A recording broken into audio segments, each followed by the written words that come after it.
seed, a tiny seed.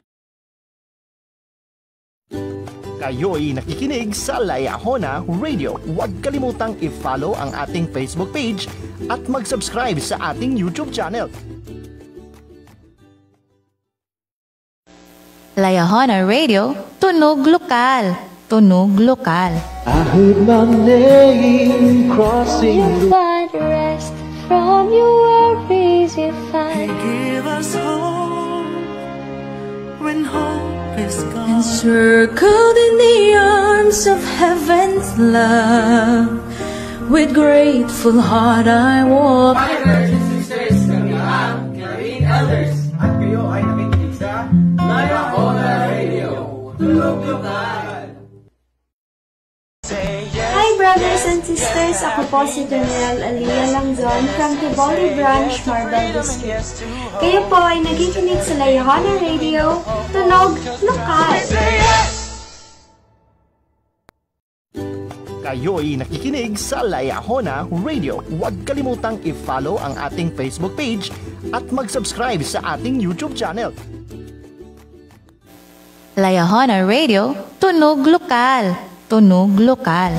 I heard my name crossing You find rest from your worries you find. Give us hope when hope is gone. Encircled in the arms of heaven's love, with grateful heart I walk the path. Mama feeling when it hurts. It's early Sunday morning church.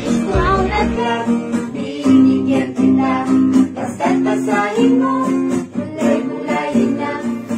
Layahona Radio, tunog lokal. Tunog lokal. Basta't basahin mo, i-a-apply. Kayo pa rin po ay nakikinig sa ating programang Usapang RM. Kasama po natin ang ating pinakabigatin na bisita. No, puging-pugi oh. Nako, walang pagkaiba ni DJ Jaspo, oh, brothers and sisters. Walang iba po si Brother Nanol. Hello, Brother Nanol. Hello po. Magandang hapon po sa lahat. Kumusta yung pagbiyahe mo dito as papunta sa amin? Okay lang. Walang traffic. Walang traffic o maraming mga ariba sa daan namin. Oo. O daghan kay mga barriers ang among lugar diri. Net po natin sa Usapang RM po ngayon. Siyempre, Usapang RM kapag mapag-usapan natin, ayun na reconnection successfully. Pag-usapan natin yung buong mission natin, talagang hindi po makakasya yung 1 oras, 45 minutes or 30 minutos kapag usapan natin yung mga experience natin sa buhay missionary. So ngayon, pag-usapan natin yung buhay misyonaryo natin na ating kaibigan ngayon, si Brother Nanol. Kaibigan ko kasama ko to sa choir dati. Yung master choir namin, walang iba si Ronald Baa. Sir Ronald. Shout out natin si Sir Ronald Baa, nanonood po sa atin ngayon. Sana po ay pagbigyan mo kami. At ipapakanta natin tong bisita natin. Nasa choir ka pa ba ngayon sa kanya? Nasa choir ka pa niya? Yes.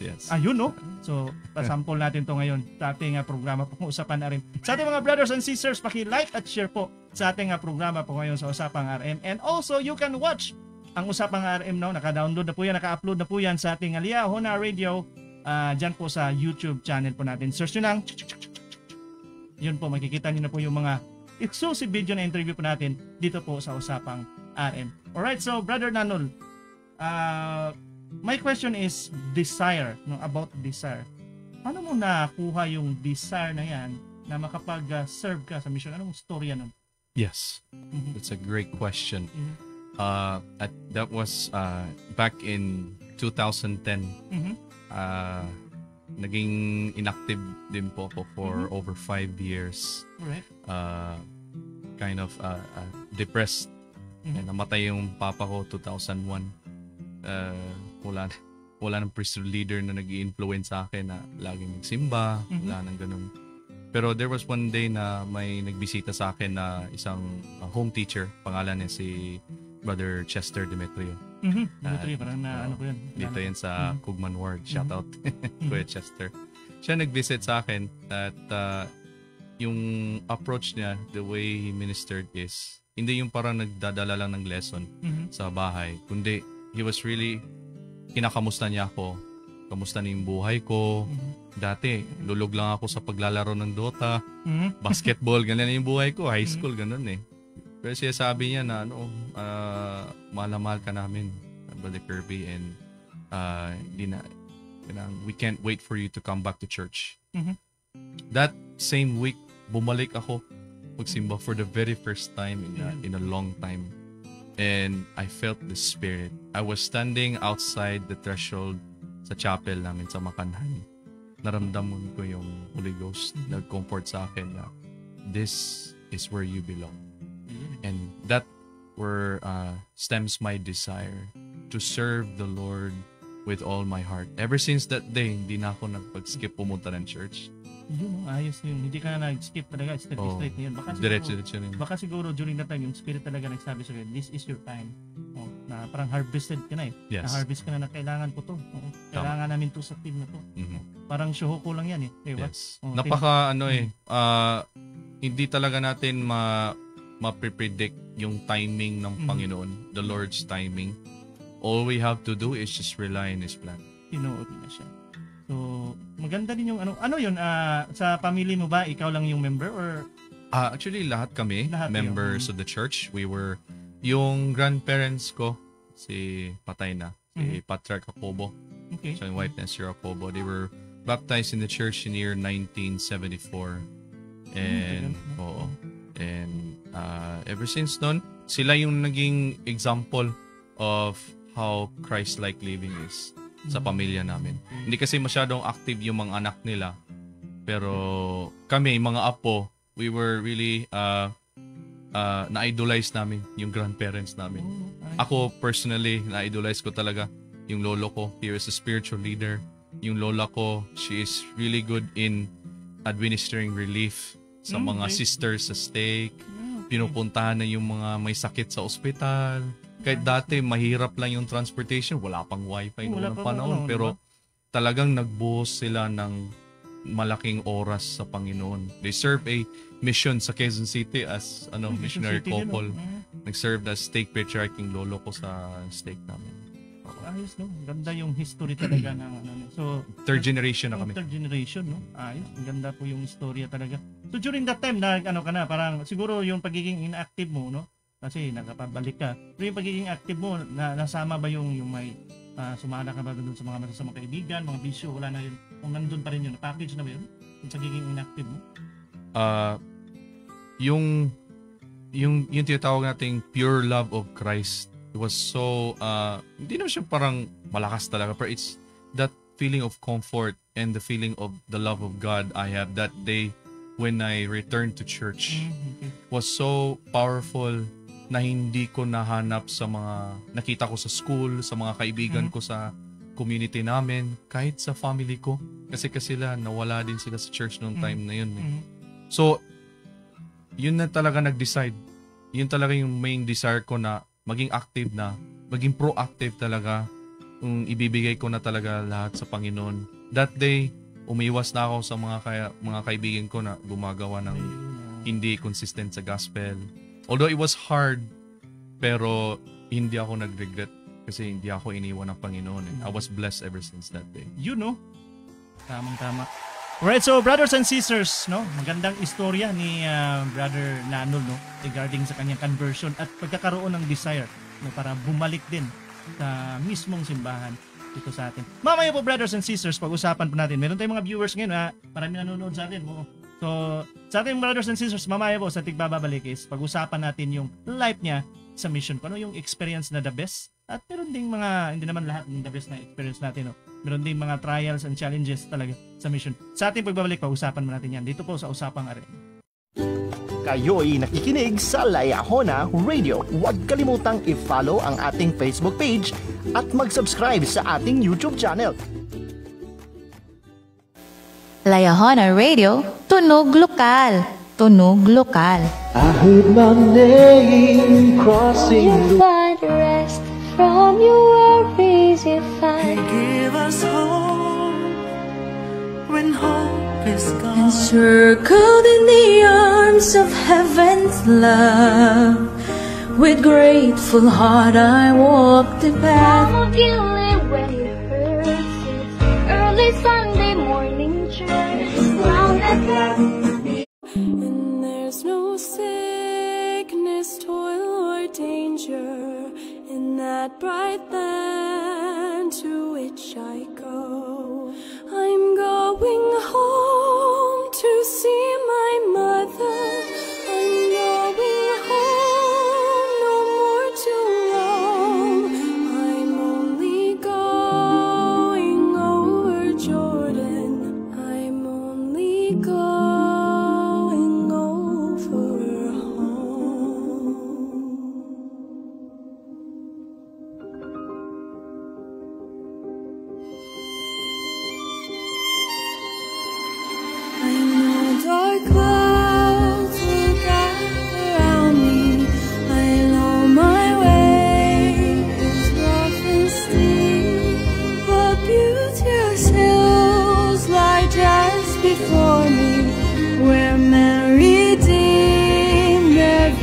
Hallows Eve. I'm going home to see my father. I'm going home, no more to roam. I'm only going over Jordan. I'm only going over home. I'm only going over Jordan. I'm only going over home. I'm going home to see my Savior. I'm going home, no more to roam. I'm only going over Jordan.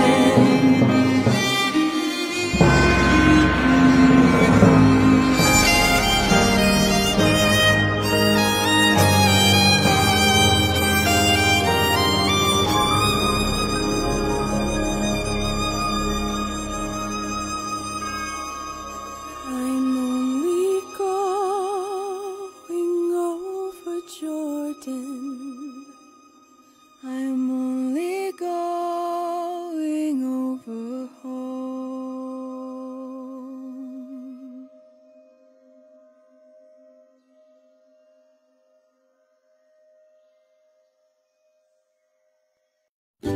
Kayo'y nakikinig sa Layahona Radio. Huwag kalimutang i-follow ang ating Facebook page at mag-subscribe sa ating YouTube channel.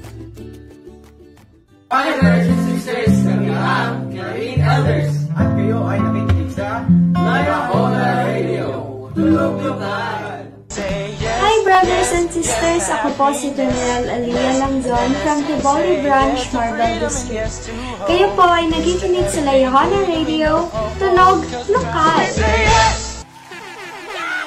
Kayo pa rin po ay nakikinig na nanonood sa Usapang RM sa Layahona Radio. Kasama po natin ang ating pinakabigatin si Brother Kirby Nanol. Dito po sa Usapang RM. Palapakan po ulit sa ating idol.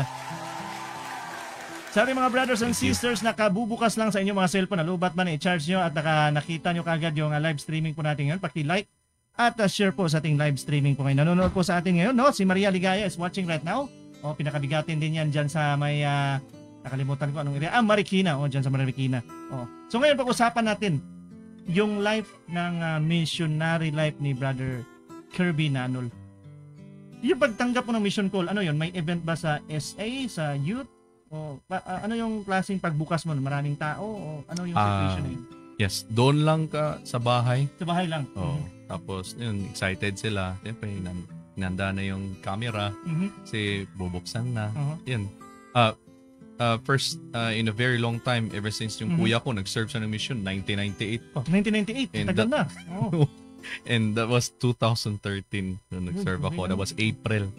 Tapos sinabi doon na mag-serve na ako ngayong June 2013. And I was going to serve in the Philippines Manila Mission. Manila Mission. You know. Doon sa pagtanggap mo sa mission call mo and then naalaman mo na Manila Mission ka. So what are those things na na-felt mo? Yung naramdaman mo during that time? Kaba, ano yung mga emotion na yun? Naramdaman ko yung great inadequacy because alam naman natin sa history of the Philippines, of the gospel, Manila is the center of it. Nandun yung Buendia Chapel, nandun yung history nung saan nagmula yung yung church Doon si Elder Gordon Binkley dedicate the Philippines for the proclamation of the gospel in 1961. So, madami doon mga members, mga bigate na, mga fourth generation na. Lahat sa kanila nag-serve na in various callings. Lahat sa kanila successful na rin sa kanilang temporal lives. So, parang tugong Mindanao, papuntang Metro Manila. Napaka yun, intimidating talaga yun sa akin, Brad. Halo-halo lahat. Yung history dyan, hindi basta-basta Yung mga member mo makakasama lumuha dyan, parang mas marami pang idea doon sa pinapasukan mo. Yes. Oo. Mas pa sila, mas accurate ko mas ko dito, mas seniority. Ganyan kasi, di ba, sa mission din. Tayo, totoy na totoy, batang na bata. So, ganyan yung iniisip nila Correct. Yes. Bata ka pa.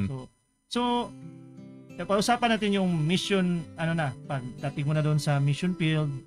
So, what are those, one of your best experience na parang conversion type din ba na mahirap, no, masaya? So, i-share mo yung isa doon sa mga experience na natuto ka mas lalo sa mga experience na ron. Oo. So, isa sa experience ko, actually sa first area ko to na naranasan eh. Yun talaga yung first area. Sa first area talaga natutunan ko yun, and that I learned that day that the Lord prepares people on your path when you begin to preach the gospel, and all you have to do is to put your trust in Him and use your moral agency to prepare as a full-time missionary, as a representative of the Lord Jesus Christ.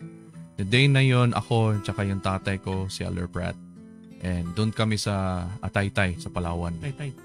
Mahirap doon mag-proselyte eh. Walang tubig, walang kuryente. Napaka-challenging na area na yun. Naghahanap talaga kami. Mga baryo doon, malalayo yung mga bahay. Talaga? Doon sa Palawan? Palawan talaga doon. Yan doon yung mahirap doon eh. Palawan, di ba? Super hirap. And doon, paglakad talaga namin, ako tsaka yung kumpanyon ko, I remember that day, nagdasal kami before kami lumabas ng apartment na may makakausap kaming people na prepared by God to receive the gospel. And I'm sure it's hindi naman talaga to garantisado eh. But the Lord has planned for everything. But on that day, nung lakad kami ng kumpanyon ko, there comes this lady na she's 77 years old. And she is an active member of her faith. And she saw us, and then without hesitation, pinasok kami sa bahay. Inimbitahan kami sa bahay niya. Tapos, nagtanong kami. Sabi namin, Nay, ba't hindi ka nagdalawang isip na tanggapin kami? Nakapolo, hindi ka man lang na nagtaka. Tapos sinabi niya, Elders, today, I prayed to God for an answer. Kasi hindi na ako sigurado dito sa faith ko kung totoo ba to sa lahat ng simbahan. Hindi ko alam kung nandito na ba yung katotohanan o wala. And God send you to me on this day, in this hour. So, nabigla kami ng kumpanyon ko, tapos sabi namin, ano kaya extend natin to agad ng baptismal invitation? Tinanggap niya agad. With the date ka agad? Yes, with the date. Tapos, inimbita namin siya, basahin yung Book of Mormon and to ponder it. Pag malaman mo, by the Spirit, malalaman mo, totoo yung Book of Mormon, Joseph Smith is a prophet, Jesus is the Christ, and this is His true restored church. And the following day, the next day, hindi na siya nagatubiling basahin yung aklat. Kinaumagahan, pagbisita namin sa hapon, sabi niya, Elders, handa na ako magpabinyag. Yun. Ayan, no? And I'm sure hindi to, parang garantisado din sa lahat. But, so, senior na yun, di ba? So, talagang in-approach kayo, no? Talagang, yung mga bagay na yan it was prepared na talaga. Yes. It was prepared na, hinanda na, ng Diyos talaga na makausap nyo, no? At ayos yun, binigyan nyo kagad ng date, di ba? Tinanggap. We hindi namin in-expect yun. And she's been looking for truth the whole time. Binasa na yung Biblia, nagkausap na siya sa maraming mga iba't ibang leader ng simbahan. Lumipat na siya ng ibang church eh. Pero dito lang talaga daw niya na naramdaman na she felt the satisfaction from the Spirit as she was studying the Book of Mormon. Makita natin yung picture mo dito. Puging-pugi Parang walang pinagkaiba pa rin, ganun pa rin. Yung edad mo dito, ilang taon ka nito during that time? 21. 21 years old. Itong kasama mo is nasa taga saan to? Utah to, no? Yes. Utah rin. Elder T-Pols. Ito yung trainer mo or siya yung kapwa senior companion. Kapwa senior companion. Ito Philippines Manila Temple to. Was serving as district leader at the time. Oh, yun. Ito sa to? Anong event tong picture na to? That was Missionary Leadership Council, MLC, sa Mission Home. Mission Home, okay. Mission parents namin sa Dasmariñas Village sa Makati. Ayos Enjoy ito. Maganda ditong usapan itong mga meetings eh. O, pag sa kita-kita Nakakamiss nga eh. Nakakamiss, di ba? O. Ikaw, hindi mo ba na-miss yung mga MLC niyo? Na-miss, sobra. Sobrang nami-miss yung mga meetings talaga natin. Mga leadership. Ilang months ka naging Tagal-tagal zone din. leader? Zone leader? 6 months at tagal. Grabe. 6 months, ito. Ano to? Meeting yun to? Or district meeting? Oo. District meeting. District meeting to namin dito sa fourth area ko, Santa Cruz, Maynila. Yun, Manila Stake. I was serving as zone leader. Yung kasama ko, siya sa likod, yan si Elder Richards. Descendant yan ni Legrand Richards. Yung president of the Coronado Apostles. Nice, no? So, may cousin kasi ako, si Dampalan, Sister Willie. Nakita kayo nun? Or iba kayo? Mag-mission kayo? Ayun, nakita pala kayo nun. Kaya pala nanood siya ngayon, si Sister Willie Dampalan is watching right now sa atin. Kasi parang talaga, commission kayo. Yo. During that time. So, shoutout natin yung kaibigan ng cousin kong si Willie Dampalan na nanood po sa atin ngayong Usapang Aren. Mamaya po, brothers and sisters, pag-usapan natin yung iba pang strategy at ano yung mga ginagawa nila doon sa Manila Mission, kung ano yung estilo nila sa pagtuturo at sa paghahanap ng tao. Kung meron ba silang tinatawag na OYM or ano kaya tinatawag nila para marami silang makakausap. Mamamaya po yan sa ating pagbabalik sa Usapang RM. Kayo'y nakikinig sa Layahona Radio. Huwag kalimutang i-follow ang ating Facebook page at mag-subscribe sa ating YouTube channel.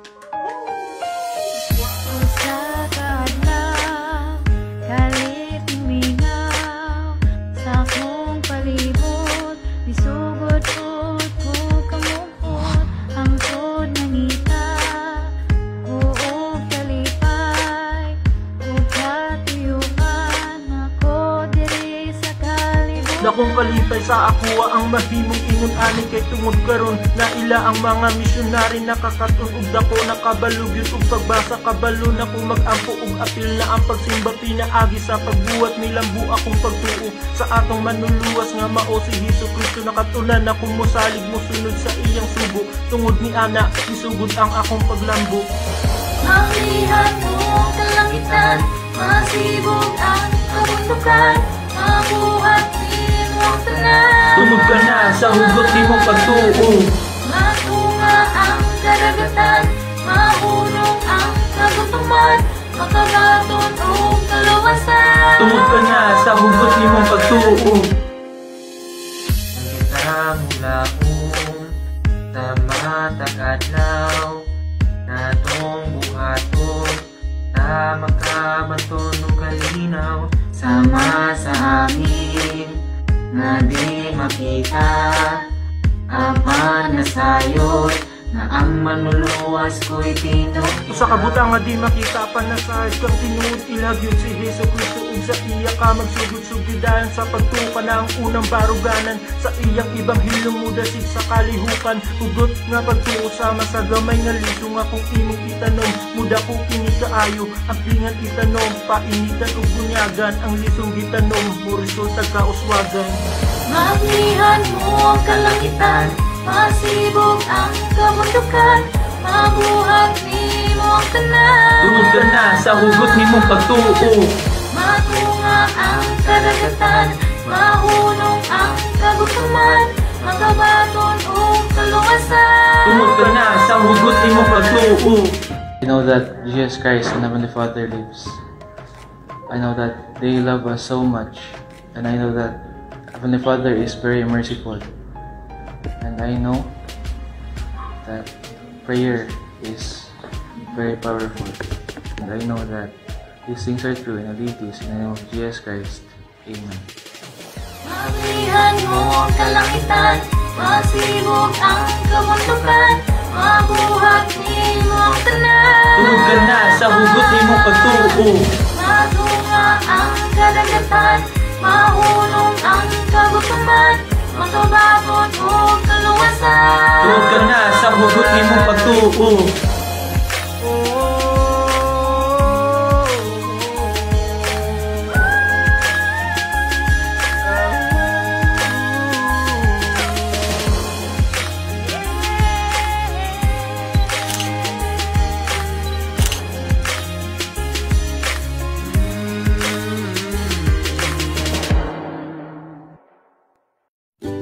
Kayo'y nakikinig sa Layahona Radio. Huwag kalimutang i-follow ang ating Facebook page at mag-subscribe sa ating YouTube channel.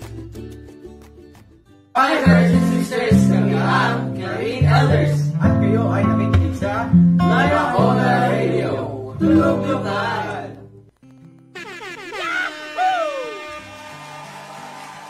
Kayo pa rin po ay nakikinig at nanonood sa Usapang RM.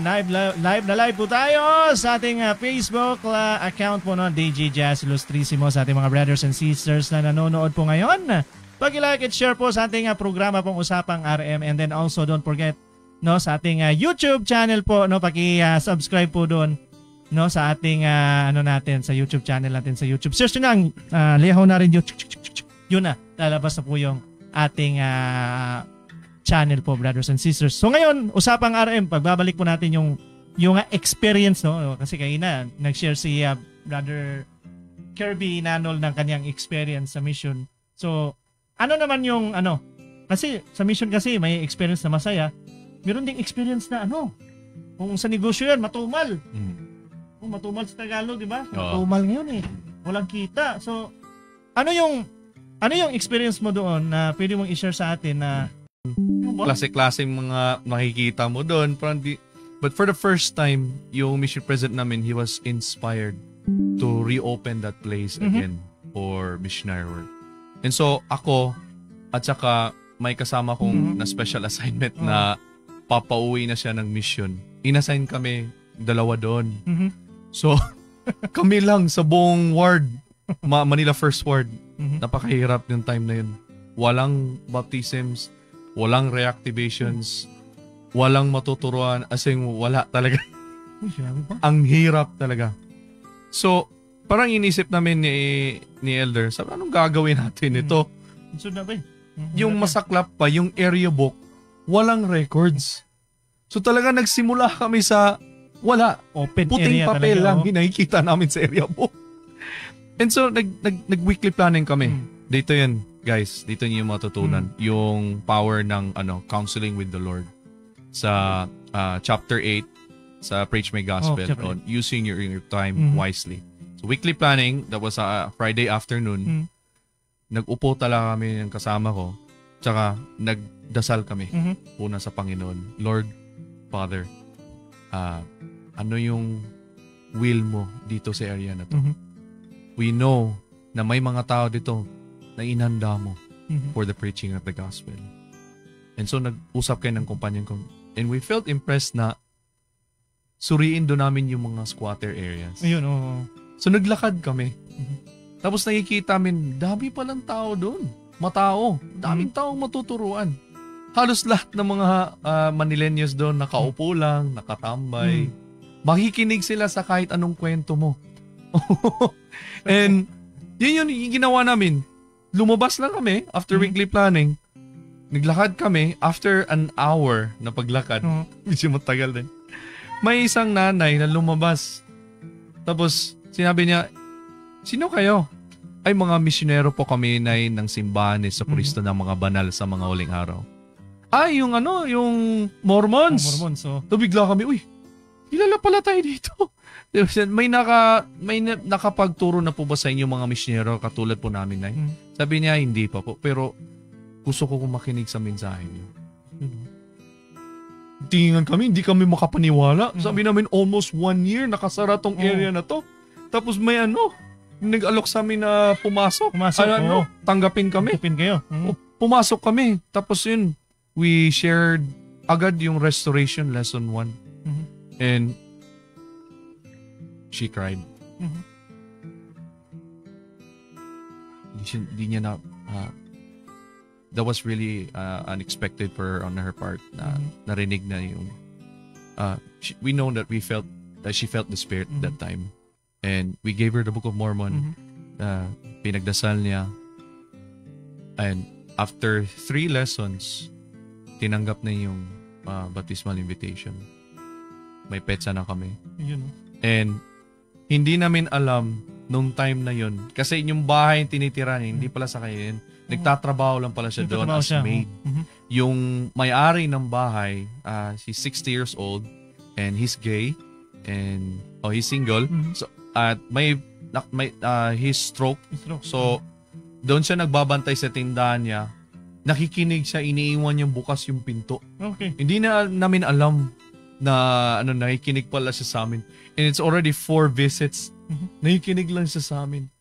And one day, nung sa 5th visit namin yung sister, nung bibinyagan na siya, sinabi niya, elders, may mga missionaries dito nagturo sa akin. Ay, sa simbahan. Hindi, sa iba. Uy. Sabi namin, pagsubok to, elder. Magsubok to. Tapos, hindi namin to in-expect. So, bakit ganito? Ito na lang yung may marireport na sana kami baptism for this month. Tapos, aagawin pa sa amin.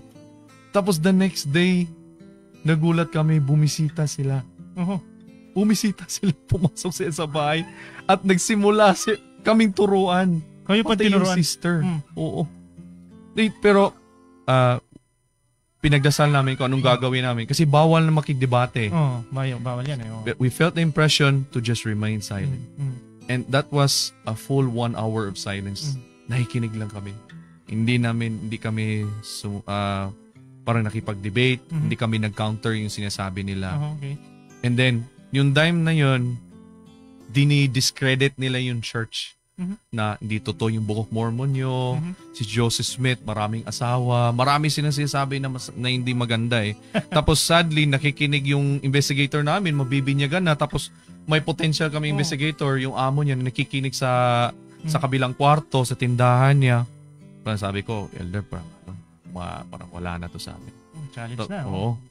Sa atin, mawawala na to. Pero we remain steadfast. Hindi kami nag-debate, nakikinig lang kami. At the end of the lesson, sabi ng missionaries sa kabilang faith, sabi nila, Sister, ngayon mag-decide ka, bibigyan ka namin ngayong gabi, pagdasal mo, kung kanino ka aanib, sa amin o sa kanila. All of a sudden, we felt the Spirit nag-comfort sa amin na everything's going to be alright. Bumalik kayo dito bukas. Yun yung sinabi. Pagbalik namin bukas, nakausapin namin yung nanay at saka yung amo niya. Sinabi niya, elders, I listened to your discussion yesterday and it was painful for me to see you being disrespected by those missionaries of other faith. Pinaalis ko sila sa bahay. Hindi na sila makakabalik dito. Ang message nyo, ang interest ko. Makinig ako sa inyo. I want to know your message. And nabinyagan yung sister, and just before umalis ako, yung taong na stroke na hindi makapaglakad, pumunta ng church. Grabe, no? Kasi gusto niya makita yung Sunday services. Kung anong ginagawa natin sa church sa Sunday. Tapos nabalitaan ko na lang pagkalipat ko sa fourth area ko, nabinyagan niya. So 2 sila. Ayos. So, yun yung talagang brothers and sisters, no? Brother Kirby Nanol. It was part of, talaga, yung harvest na talaga, yung harvest time na yun. Biruin mo, matagal na taon na wala na missionary, pero boom, nakuha nyo yung inihanda ng Diyos, no, na para matanggap yung mensahe.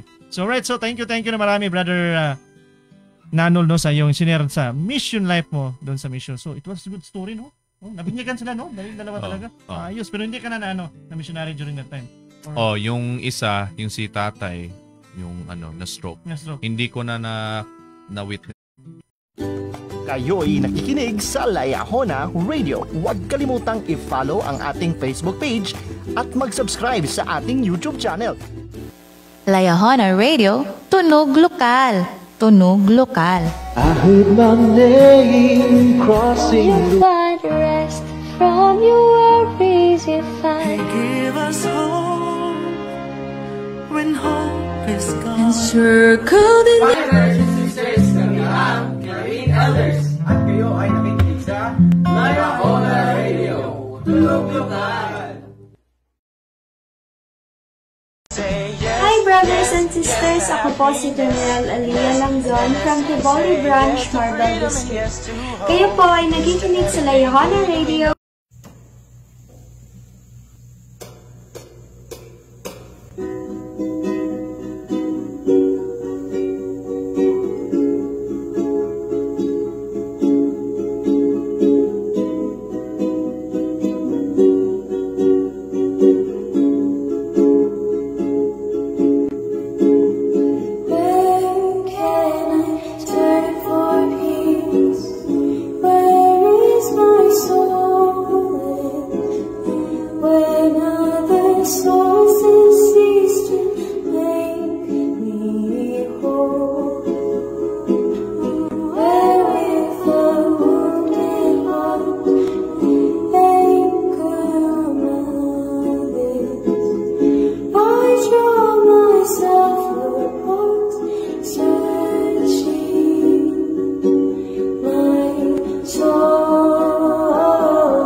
Kayo'y nakikinig sa Layahona Radio. Huwag kalimutang i-follow ang ating Facebook page at mag-subscribe sa ating YouTube channel.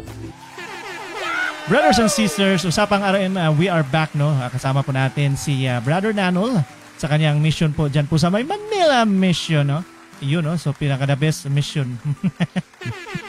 Alright, so, tapos na yung mission, tanggal na yung name tag, wala na, 24 months, tapos na, and you are a return missionary.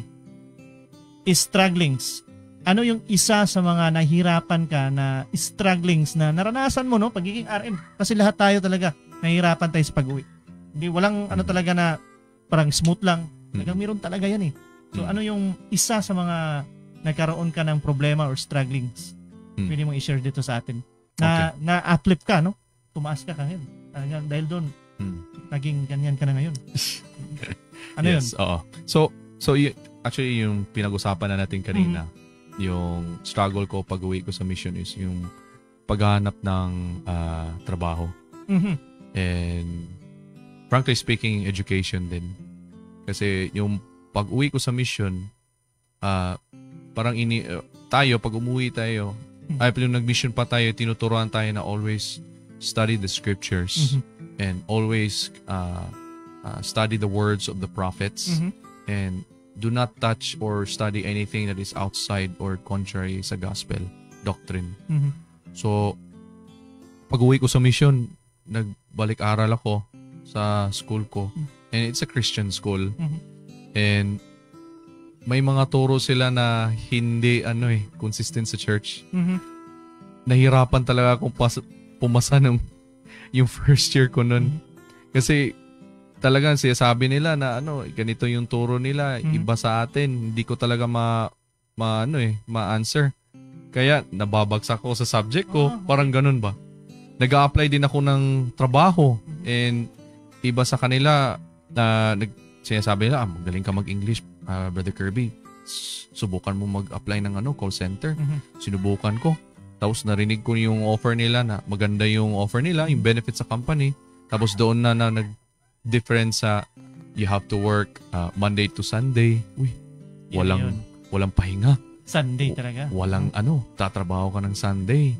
Tapos yung environment mo, lahat sila umiinom ng kape. Unlimited pa. Tapos lot of profane language. And sometimes, sinasabi nila, may susundin kang script na maging bastos ka minsan sa mga customers mo. Ganyan mga klaseng mga scenario na na-encounter ko pag uwi ko sa mission. So, nahihirapan ako kasi I'm still 21 years old. Nahihirapan pa ako makipagsapalaran sa real life. Buhay RM.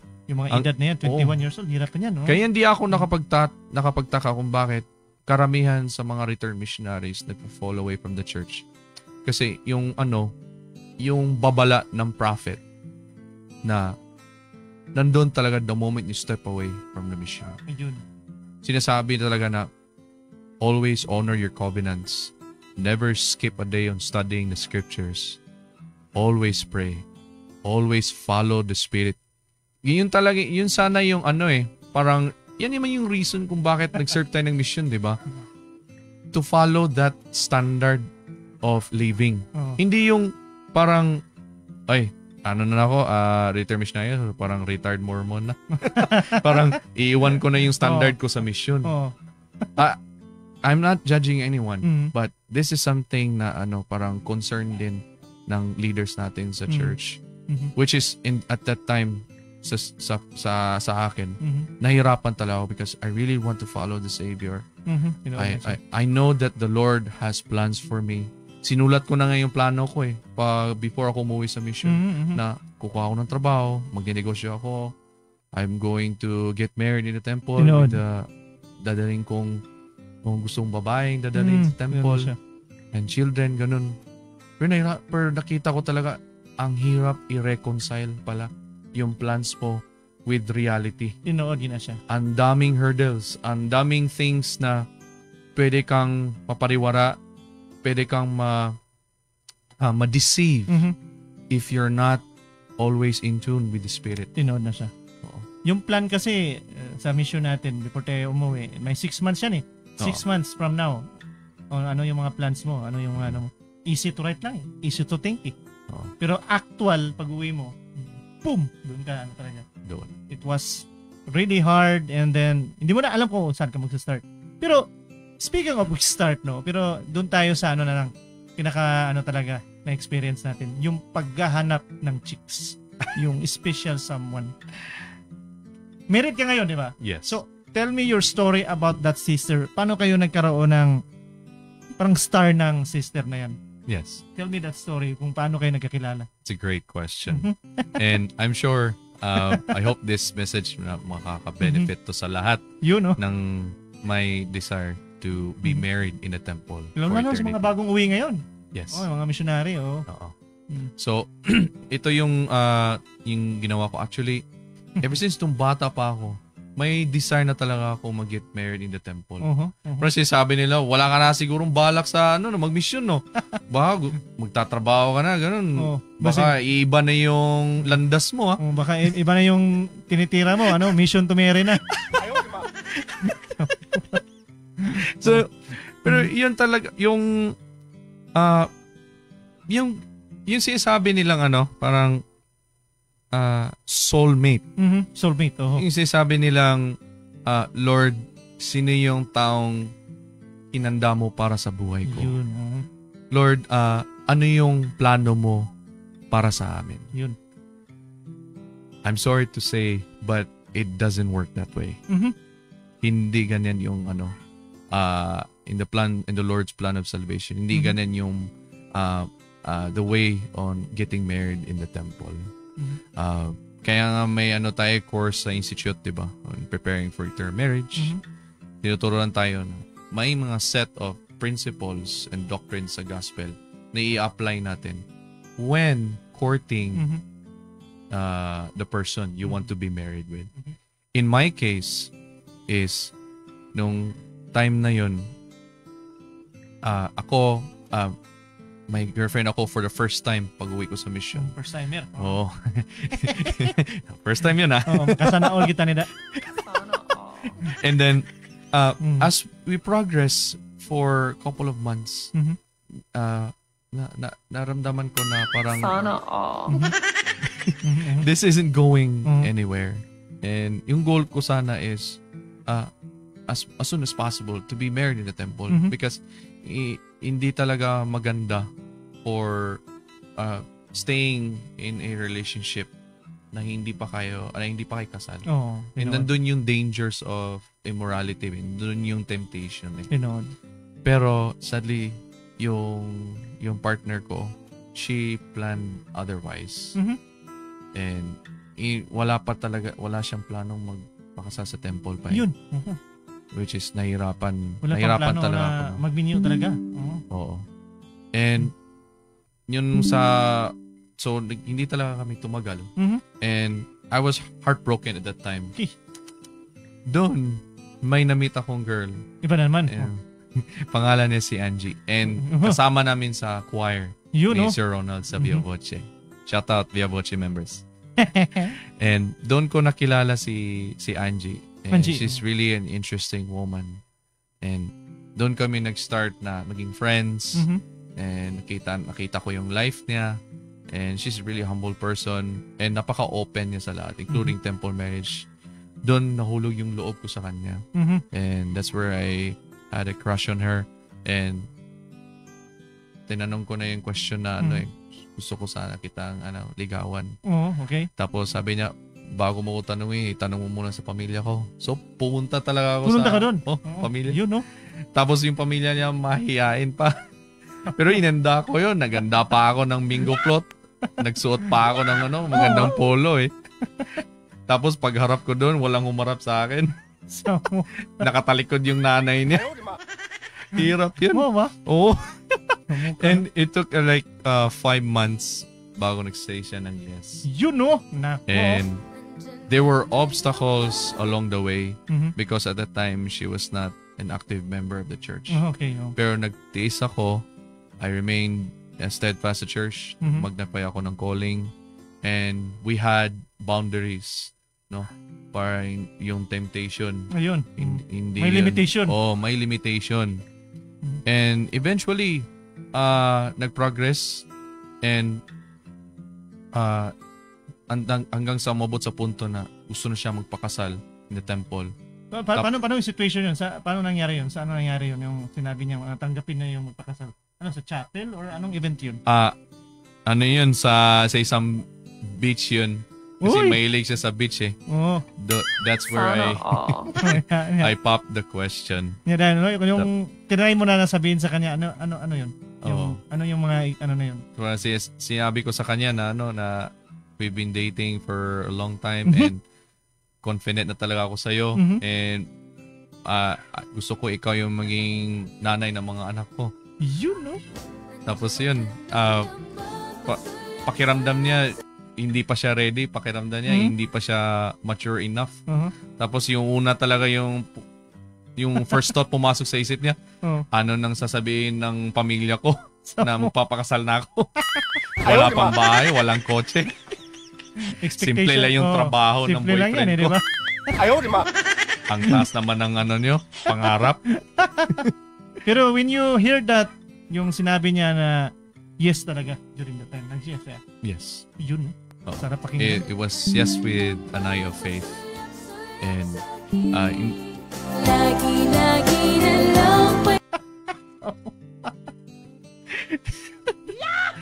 pero nung time na yun, maghahanda na kami. That was 2019. 2019? Na-engaged. And then pumasok yung pandemic. Yun, no? Pandemic yun. Oo. So hindi natuloy na. Na-delay. Na-delay yung plano. Oo, tapos nag-aalala kami kasi nag-lockdown, nag-ECQ. Daming taong na COVID. Pero nag-set talaga kami ng date. May date na, talaga. Date kayo na. Sa temple.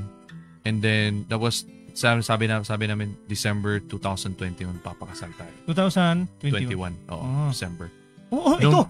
Ayun na, ito na pala, yung picture na yan, yung pangyayari na yan. Nandyan ka na naman, pasulap-sulap sa akin. Lagi na. Ano tong event na to? Tinapon niya yung bulaklak. Hinagis niya, patalikod yung bulaklak. Yun, Ano to, sa harapan ba to ng temple or sa likod? Nasa harapan. Sa harapan to. Uy, may paano din kayo, may patiknik-tiknik, para ibang picture, no? Nako, sa amin hindi ganyan. Nag-take shot na yan si si Atiging Demetrio. Yun, no? Yun pa rin. Ayaw, di ba? Shout out Atiging. Paano yun? Nasalo mo naman? Na-catch mo naman? Siyempre. Ayun, no? Nandyan ka na naman, pasulap-sulap sa akin. Grabe, no? Nako. That was, ito, 0812, ito na, no? Nandyan sa Yes. August 12. Oo. Kayo kinasal. Ano yan? Sa Catholic, birthday ni Mama Mary. Sa birthday. Ayaw, di ba? Wag yung kumaluan na. Sabi ng lola ni Angie kasi, swerte daw yung 8 kasi 8 is symbol of infinity daw. So dapat na kami pakasal sa 8. Akala ko swerte yung nakasabay niyo si Ayaw, di ba? Sa mukha.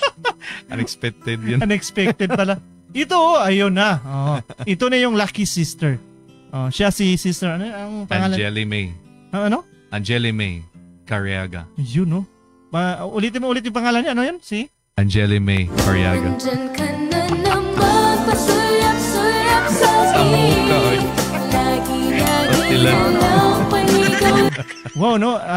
Makita mo talaga yung picture ng dalawang couple na nasa temple. Parang talaga parang yung kasayahan ba, makita mo. Kung makikita nyo, brothers and sisters, yung picture na yan sa monitor nyo ngayon, sa cellphone nyo.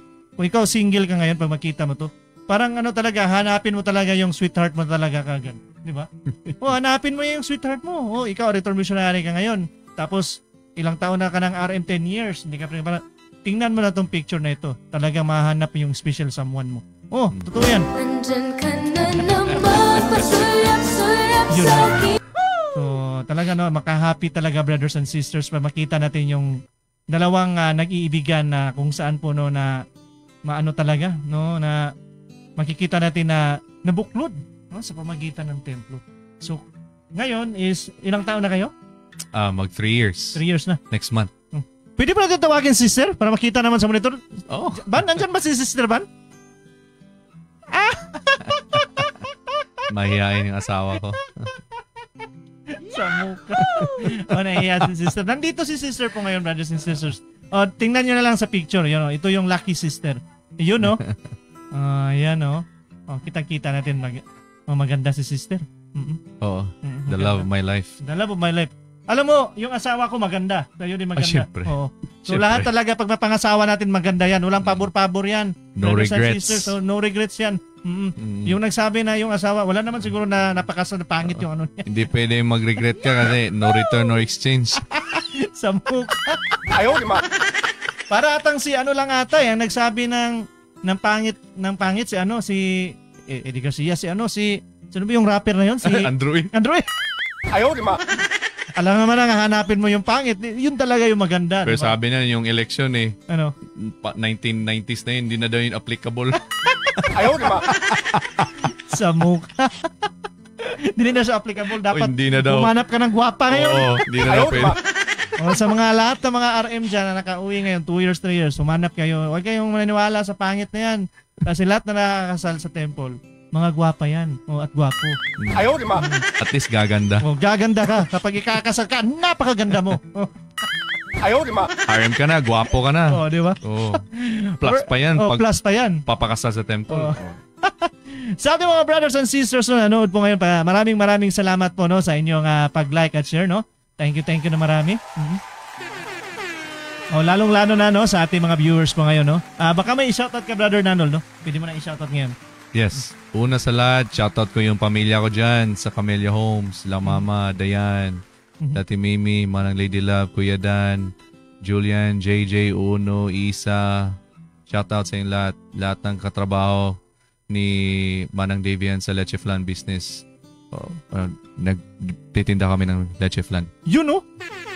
Pinakamasarap sa buong Cagayan de Oro. Yun, pinakamasarap yan. Saya, ano pang hinihintay nyo? Bumili na kayo.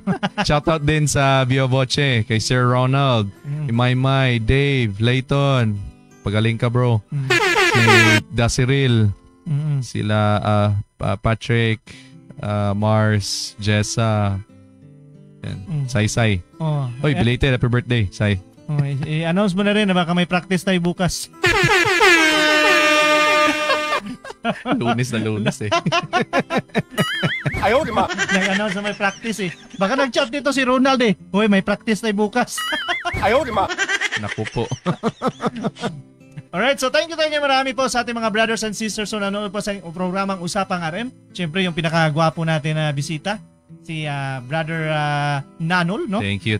Kirby Nanol, no? Nanonood po sa atin nandito ngayon sa ating programang Usapang RM. Kaya sa ating mga brothers and sisters, no? Paki-like at share po sa ating programa. And then also, huwag niyo pong kalimutan na yung YouTube channel po natin ay paki-subscribe po, no? Kasi marami na rin yung ating subscriber po doon sa YouTube channel po natin. Yun, no? Right, so yung Usapang RM po ay mapapanood niyo po tuwing Saturday, pero ngayon po ay napanood po yung Sunday kasi po na meron tayo kahapon po kasi pumunta po kayo may ng temple, so niresume po natin. Buti na lang, nandito pa rin si Brother Kirby. Thank you marami, no? Kahit busy tayo, no? Nandito pa rin yung idol natin si Brother Kirby. Iba yung boses sa Brother Kirby. Alam niyo ba na magandang ano niya nito, yung accent niya kapag magsalita ng English. Sample nga ng konti. Okay. You know? Okay lang eh. Iba to kapag nakilala nyo si Brother Kirby Nanol, iba yung boses niya talaga pag mag-English to. Pwede tong ipanarrate nyo. Pwede sa mga Naruto, pwede to eh. Sa ating mga brothers and sisters, thank you po na marami. Palakpakan po natin ng lahat. Bye-bye po brothers and sisters po, no? Sa susunod po na Saturday sa Usapang RM po. Dito na po yan sa Layahona Radio. Thank you ng marami. Bye-bye. Thank you. Kayo'y nakikinig sa Layahona Radio. Huwag kalimutang i-follow ang ating